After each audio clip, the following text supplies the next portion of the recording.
a bathroom project, you want it to be fast. You want to go back into your space. You don't want it to be super painful. So what you want is to make sure you're doing all of that planning beforehand. I want to know what tile you're doing. I want to know what cabinet style we're doing. What's it going to look like? How's it going to function? How many drawers are we doing? Cabinet doors. I want to know all of those details. I like to nail it down. I don't want to get to Yeah. the end of it and say, I have this rope hook. Where does it go? Hashing all those things out up front is essential, or you're going to have thousands and change orders just on one wall.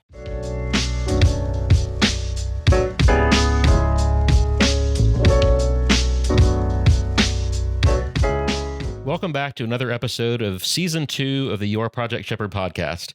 As always, I'm your host, Curtis Lawson of Shepherd Construction Advisors. And if you've listened to us before, you've heard me say this, and it's worth repeating. We teach that every successful project has 4 key components, which are represented by this simple child's drawing of a house. Those of you who are watching the video can see it right there. Those of you who are listening will just have to imagine this. The foundation is planning. The left wall is your team. The right wall is communication, and the roof protecting it all is proper execution. Have all those components in place, and your project will succeed. In Season 2, we're talking about what does it cost? And I'm trying to bring on guests to talk about things that people ask us when they place that first phone call to discuss a project. So today we're going to talk bathroom remodeling. And for that, I'm joined by Kelly Kirk of Graymark Construction from here in Houston. Graymark is a design build remodeler. They are one of the few woman-owned and operated companies out there. And let me tell you, they have won all kinds of awards. You should go to their website and check out the list of all the stuff that they've won. And they're one of those companies that I tell people to call if they reach out to us and it's not something that we can take on here at Crafted. Or if I'm consulting with Shepherd, they're always on my referral list. I met Kelly through the GHBA, which is the Greater Houston Builders Association, where she is now, I think as of today, the president of the Remodelers Council. So welcome to the show, Kelly. Thank you so much for having me.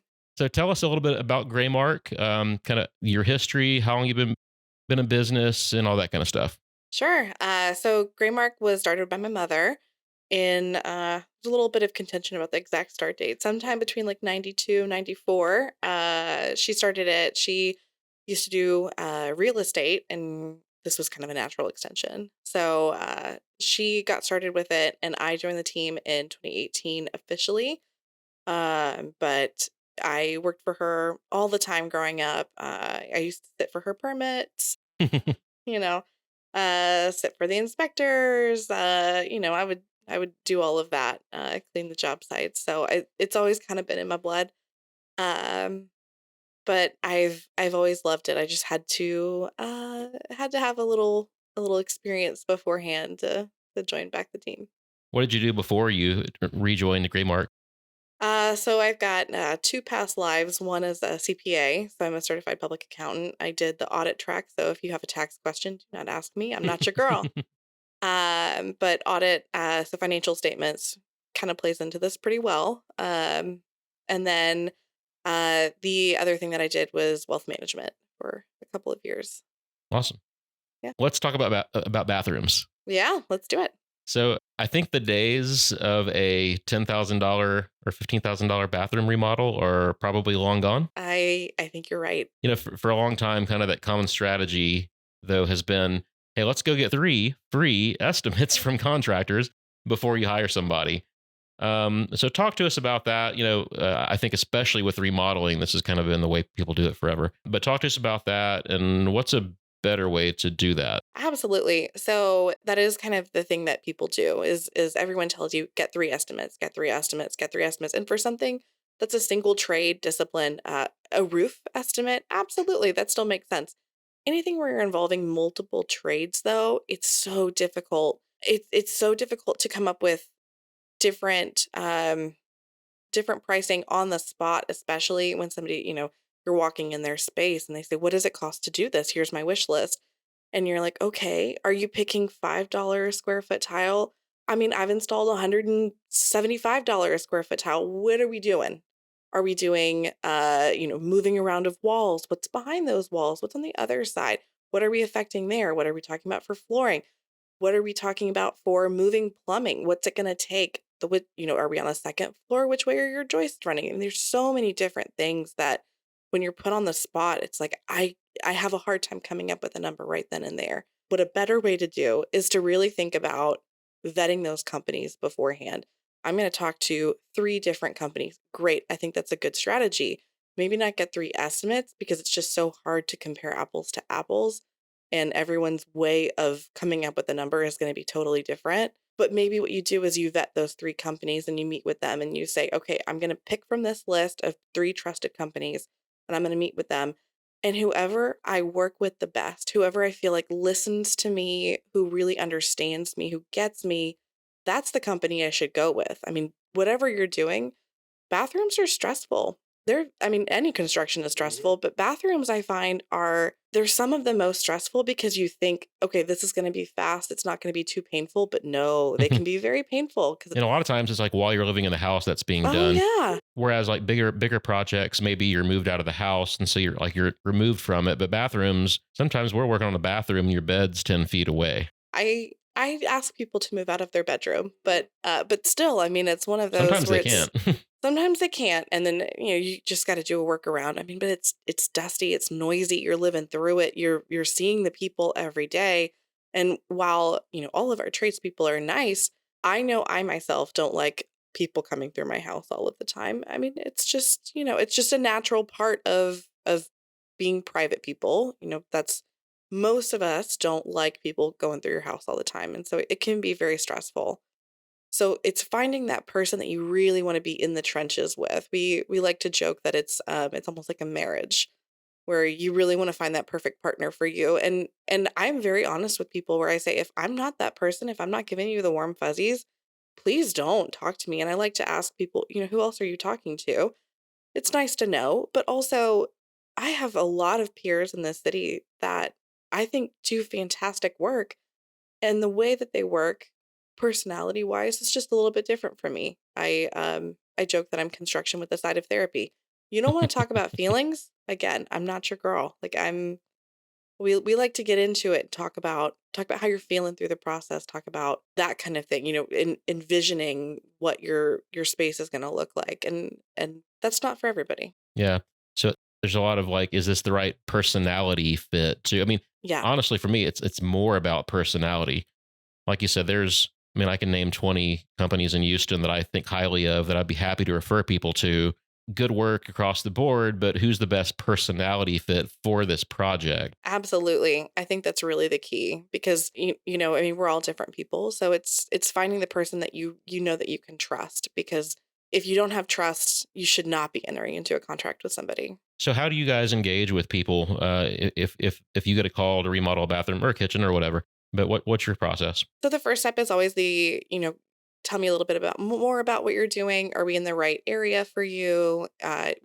Most of us have specific geographic areas in which we work. Make sure we don't spread our trades and our people too thin. Tell me a little bit about it. Make sure that we're a good fit before we go out there and meet with you. And then next step is the initial meeting. That's where we come out, see the space, talk to you. You meet us, we meet you, and make sure that we're a good fit together. And then from there, kind of decide whether or not we want to start on the design process together. Yeah. So do you guys do a pre-construction or design agreement contract? So we do a design. I send out a design proposal, and then from there, there's a design agreement that follows. That's from the Texas Association of Builders. So Yeah. standard contracts. I think it's becoming a lot more common today for builders to do that versus getting away from the whole free estimate mentality.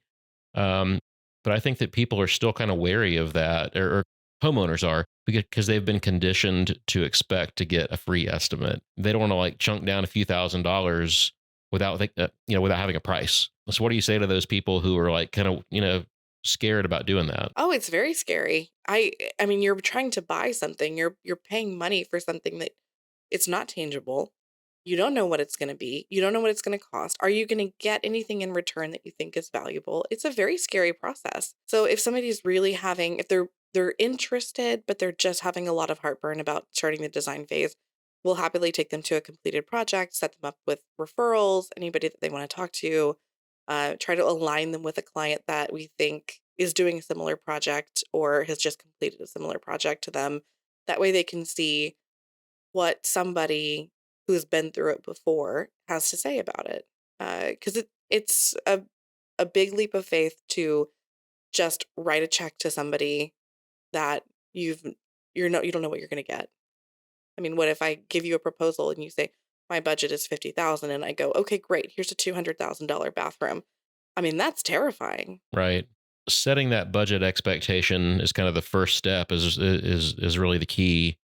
Um, because if they're expecting a $20,000 bathroom and that's all they can afford, probably not worth even continuing this conversation, right? So having that initial budget conversation is huge. But the other benefit to doing that pre-construction design agreement, whatever you want to call that, it's all about preventing errors in the future, kind of working out all the details now, so that we're preventing those errors, preventing those change orders, all that stuff in the future. Just get it all hashed out, right? Absolutely. We have done projects. I usually have about one a year that the plan isn't 100%. And those I call them my fly by the seat of your pants kind of projects. And sometimes that's just the way that it's got to be. But they're always more painful for the clients and for us because it's a bunch of change orders. I mean, we've done projects with 150 change orders, and trust me, that's fun for nobody. No. Nobody wants that. Nobody does. They don't like it. They called it death by a thousand paper cuts, and I felt the exact same way. Yeah. I mean, it's just nobody likes it, but there are times when that makes sense. A bathroom project should not be one of them. A bathroom project, you want it to be fast. You want to go back into your space. You don't want it to be super painful. So what you want is to make sure that you're doing all of that planning beforehand. I want to know what tile you're doing. I want to know what cabinet style we're doing. What's it going to look like? How's it going to function? How many drawers are we doing? Cabinet doors. I want to know all of those details. I like to nail it down, where are we putting your toilet paper holder? I don't want to get to Yeah. the end of it and say, I have this robe hook. Where does it go? We don't have a wall for it. I mean, because then it's like, well, why did I buy it? Well, I don't know. I gave an example on a recent recording we did where I used the example of, okay, you have a bathroom vanity area, like a wall with a vanity, and on the plans you've got a cabinet, sink, countertop, and a mirror, right, and a light. Okay, it's on the plans that way, but maybe the client has in their mind it's going to be a floating vanity, and it's going to be a backlit mirror, and it's going to be a wall-mounted sink. But if you don't hash all that out early, the plumbing's going to be in the wrong place. The power's not going to be there for the mirror. The blocking's not going to be there for the vanity. It's like hashing all those things out up front is essential, or you're going to have thousands in change orders just on one wall. There's nothing more I hate than when I am going to install a mirror and I find out that the client has purchased a medicine cabinet and I've got Right. plumbing running right through there. And it's like, like I mean, it happens. I'm not gonna say it never does, but oh man, preventing that is just it's worth so much in stress and pain. If you can plan it all beforehand, it just makes everything so much better. And so that's where that the benefit of having a design phase. I It's hard to put into words oftentimes when you're meeting with someone who's never gone through design about the stress and the headaches that you're going to save someone. Anyone that's been through construction and you say we like to plan it all out beforehand, they say, "Where's the line where I sign?" I mean, it's so much easier. It's just when you have somebody that's never done a construction project before, oftentimes HGTV gives you that impression that, oh, it's easy. No worries. We'll just, do this here and slap some paint on that there and just install that there. And it seems really easy until you actually get into it and you think, oh my goodness, I have a lighted mirror and I don't have power. And now all of that brand new drywall, that is such a pain to have to go through. It's so dusty, so dirty. And I've just cleaned and now I've got to make another hole and then another patch. I mean, it's just. Or there's tile on that wall, and now the boxes are set at the wrong depth, and you got to take the tile off to put the right valve in for the wall-mounted faucet. It's like, I'm going to break out into hives just thinking about that. I'm not speaking from experience here at all, folks. What are the big differences between remodeling a bathroom and a new bathroom? I mean, it seems obvious, right? Like you're starting from scratch with a new bathroom, but what are the big cost drivers of remodeling a bathroom versus just starting from scratch?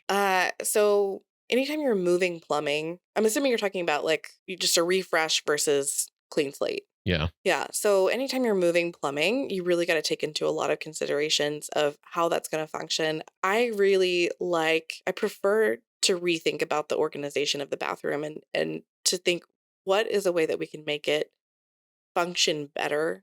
Because a lot of bathrooms, I mean, if you have like a 5x8 standard bathroom, there's one layout that's really going to work there, and there's not a lot of other options that you have. But for a larger bathroom, a primary bathroom, something like that, there's a lot of different things that you can do in a way that may make more sense for the new person. And I really think that those are good, but they do take a lot more consideration because you have to think about how am I running my plumbing? How am I running my venting?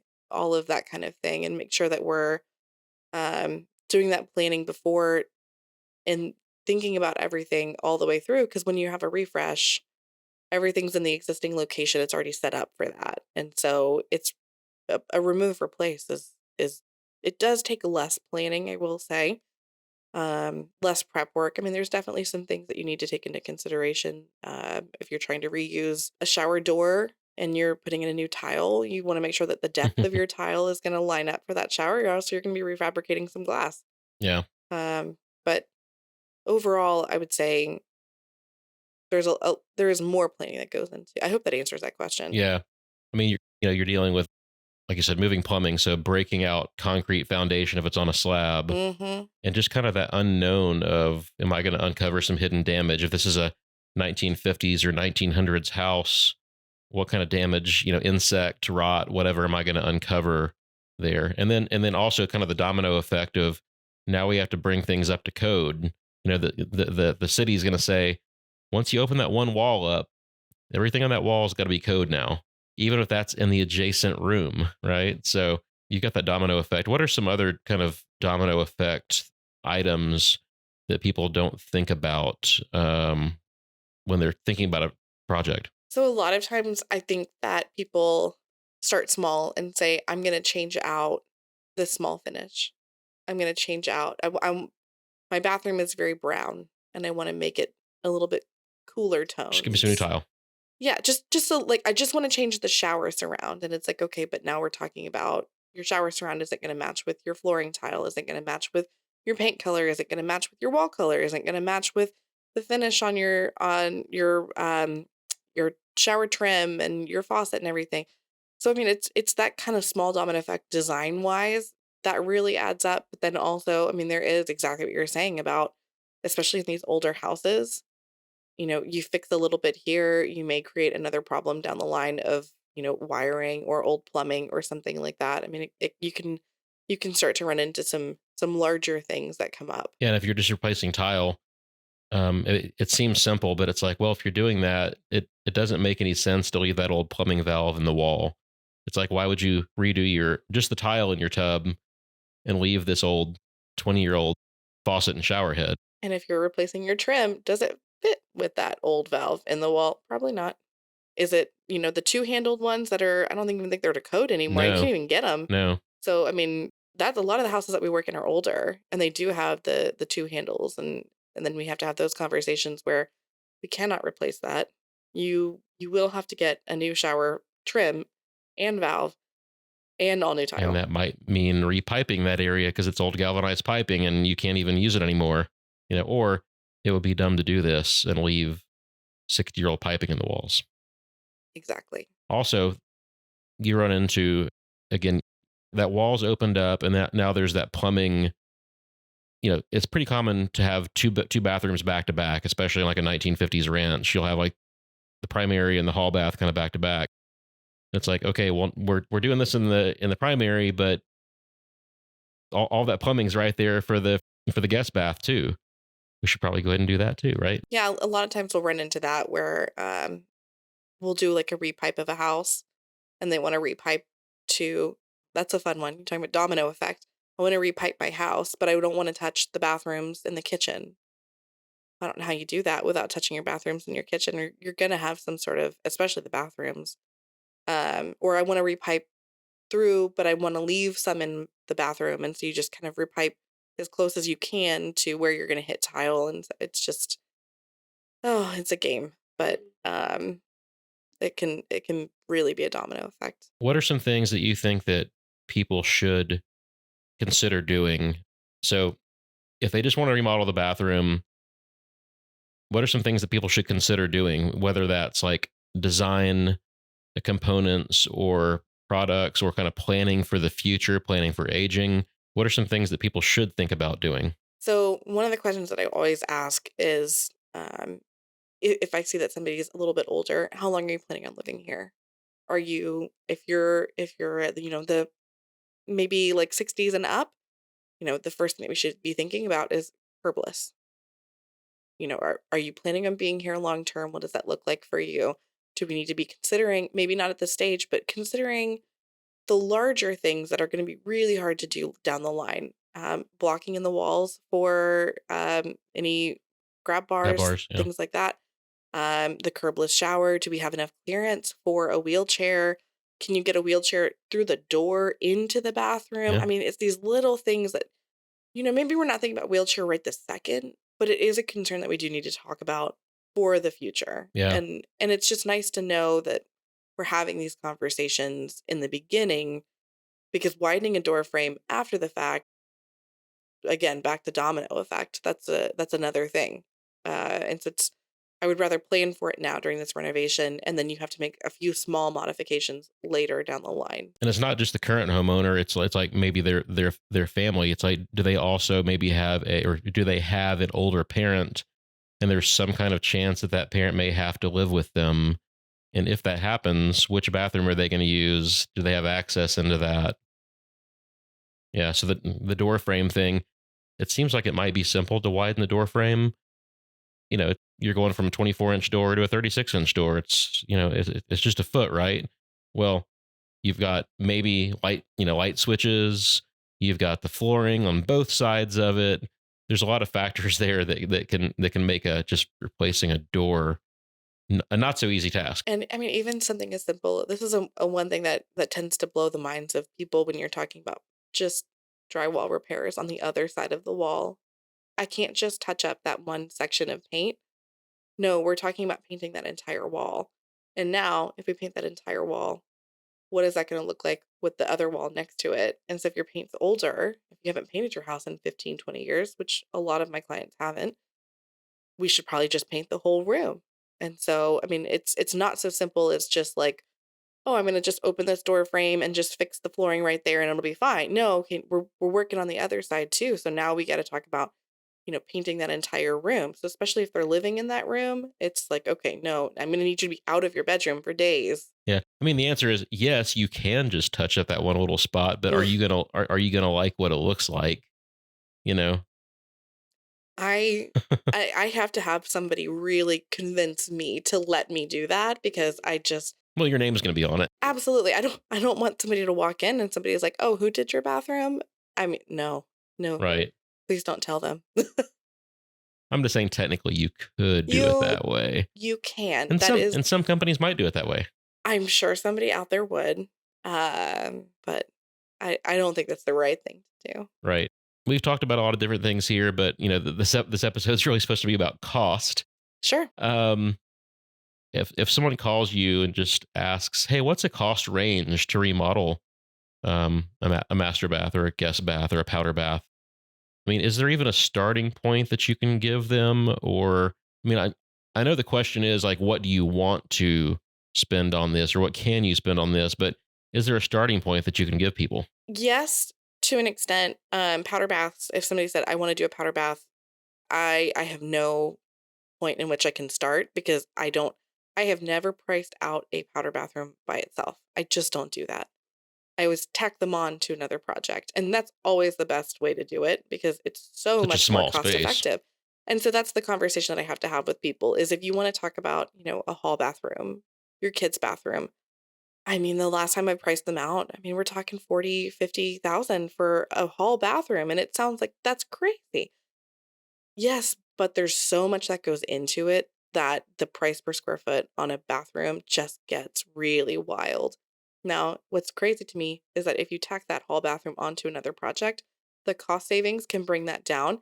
And then we're talking about, a $20,000 bathroom. If I'm also doing a kitchen that's 150, yeah, I can do the bathroom for maybe 20. I mean, then it makes more sense because I've already got them out there. Yeah, the same tradespeople are already on site doing other things. There's some economy of scale there. Absolutely. Yeah, I mean, bathrooms and kitchens too. But bathrooms, because of their size, are like one of the highest cost per square foot rooms in the house Oh, because you've I know. got every single trade in a sometimes like you said a 5 by 8 or a 6 by 12 space. Every single person that's working on the house is working in that bathroom, and so it's a very high cost per foot space. And there's a lot of like back and forth too. So it's not just like they come in one day, they do a thing, they're there for a day, and then they leave. That's their best way to work. It's, I come in for, an hour or two and do some work and then I leave and I have to factor in travel time and I have to factor in probably an extra trip or two because bathrooms sometimes require that because there's such a small space. You can't have multiple people in there working unless it's a larger bathroom.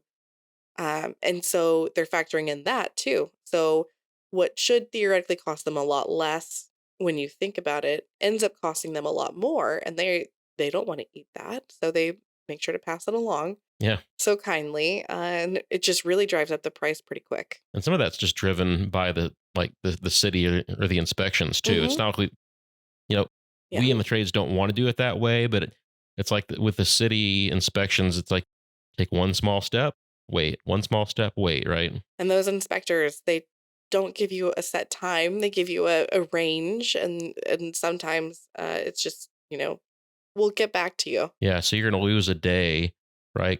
If that inspection is, quote unquote, in the morning, they might not show up to lunchtime almost. And, we can't expect the trade to sit around half a day waiting and then hop right back onto the job site. No, you pretty much killed that day waiting for one small item to be inspected, like one wall of insulation, and we just killed a day. Mhm. Yep. Yep, makes your schedule really difficult.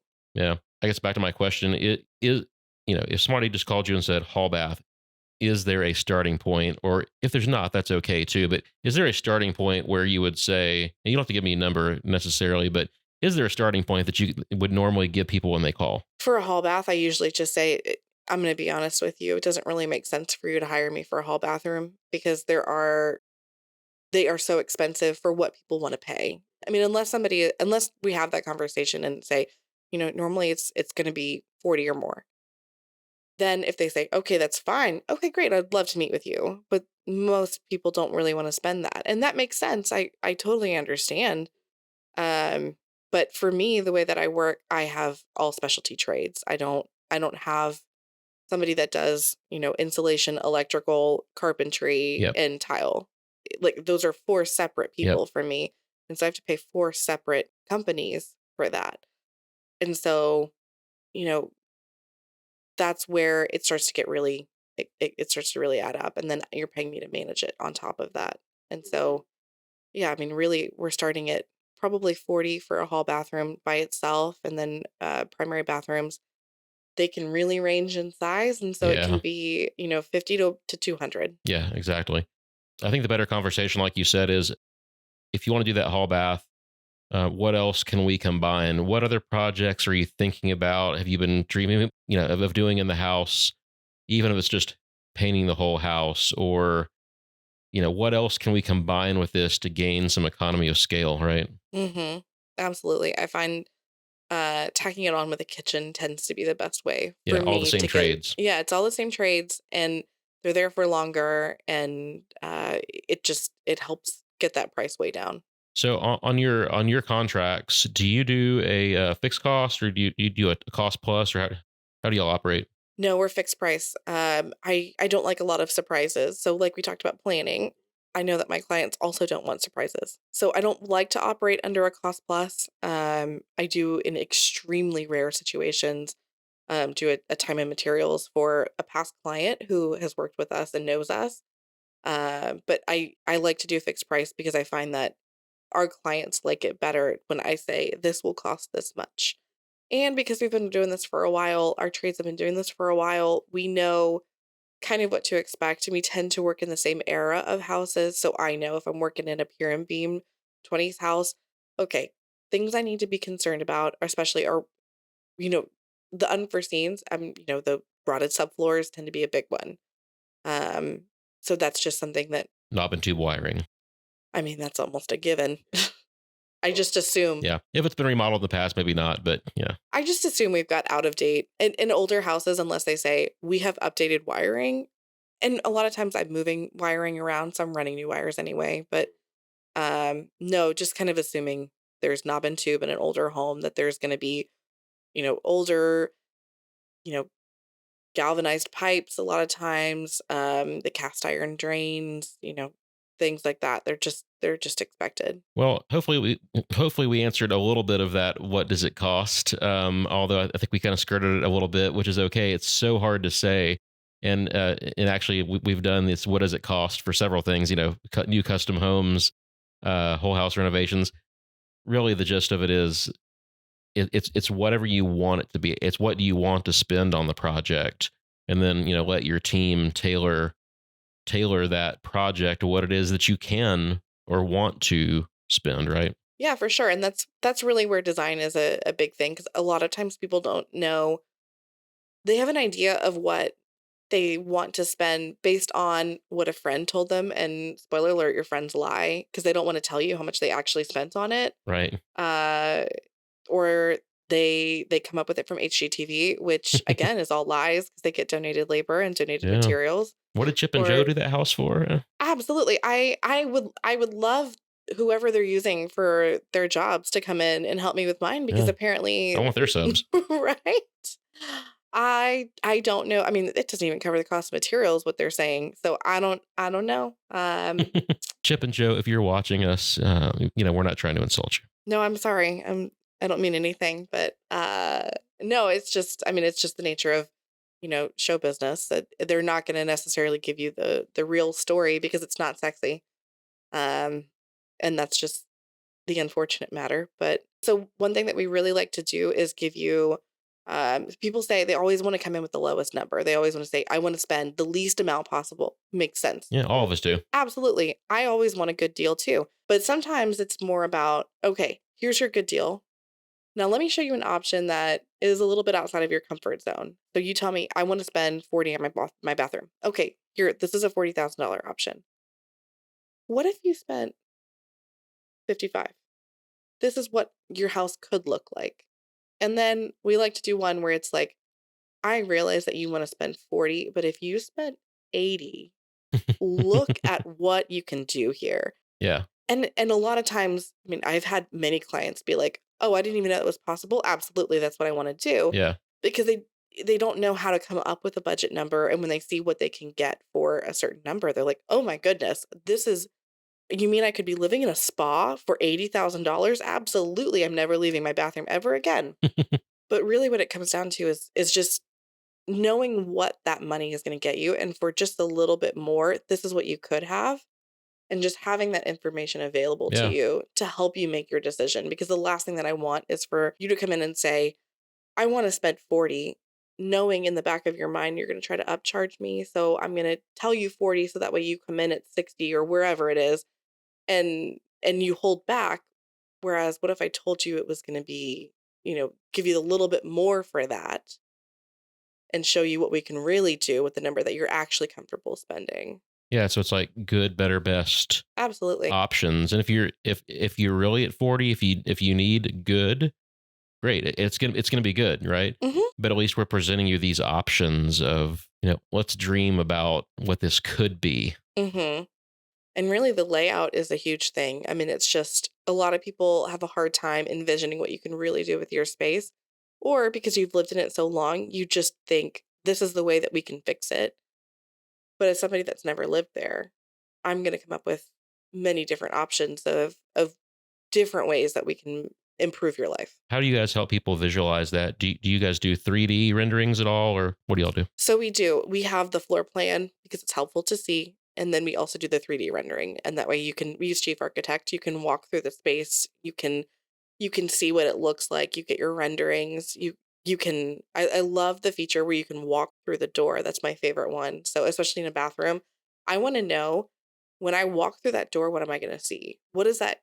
A lot of times, you want your statement right there. So what does it look like when I open that door? I see this gorgeous freestanding tub with this beautiful tile around it, or this amazing shower that can fit 6 people.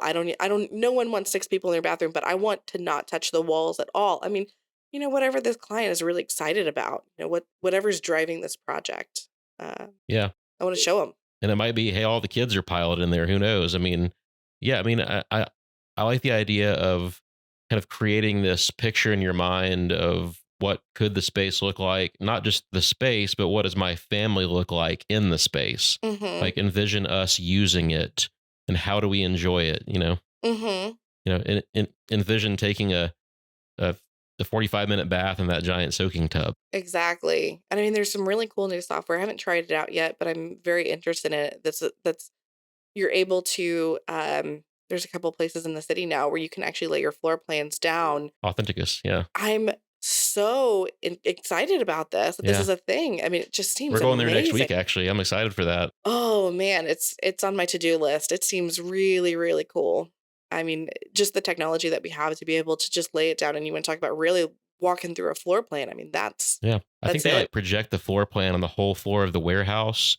And they even have like some VR goggles that you can put on. So like you're walking through the space. Amazing, amazing. It's so hard to visualize, especially on a flat 2D plan. I mean, to actually physically walk through the space, it's incredible. Well, I think that's about all we have for today. I appreciate you coming. Yeah, thanks for having me. Why don't you tell everybody if they want to work with Graymark, how do they reach you? Your website, your social media, all that kind of stuff. Sure. So we're actually unveiling a new website in the near future, Ooh.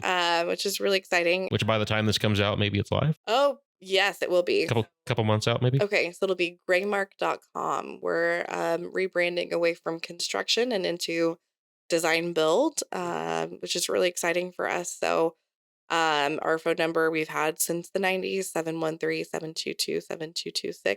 It's kind of a fun one. And graymark.com. Our social media is shifting a little bit, but with the new rebranding, but you can always catch us on email too, Kelly, Kelly, at graymarkconstruction.com. That'll still feed into my my new at graymark.com email. Stay live for a while. Yeah. Awesome. Well, thanks again for joining us. And we'll be sure and link all your stuff on our show notes, on the podcast, and also on the notes in YouTube as well, so they can find you. Great. So, thank you. And if you have any questions about this episode for me or Kelly, be sure and send those to us at podcast@yourprojectshepherd.com. And we'll do a Q&A episode at the end of the season to talk about all that. Or if you want to email us something for Kelly, I'm happy to forward it to her as well. So just remember that we talked about that simple drawing of a house. I bring this up all the time because it's so important. That drawing shows the foundation, that line on the bottom is proper planning. The left wall is your team. The right wall is communication. And the roof that protects it all is proper execution. If you have all those components, your project will succeed. So be sure and join us next time. And thanks for joining us on this episode of the Your Project Shepherd podcast.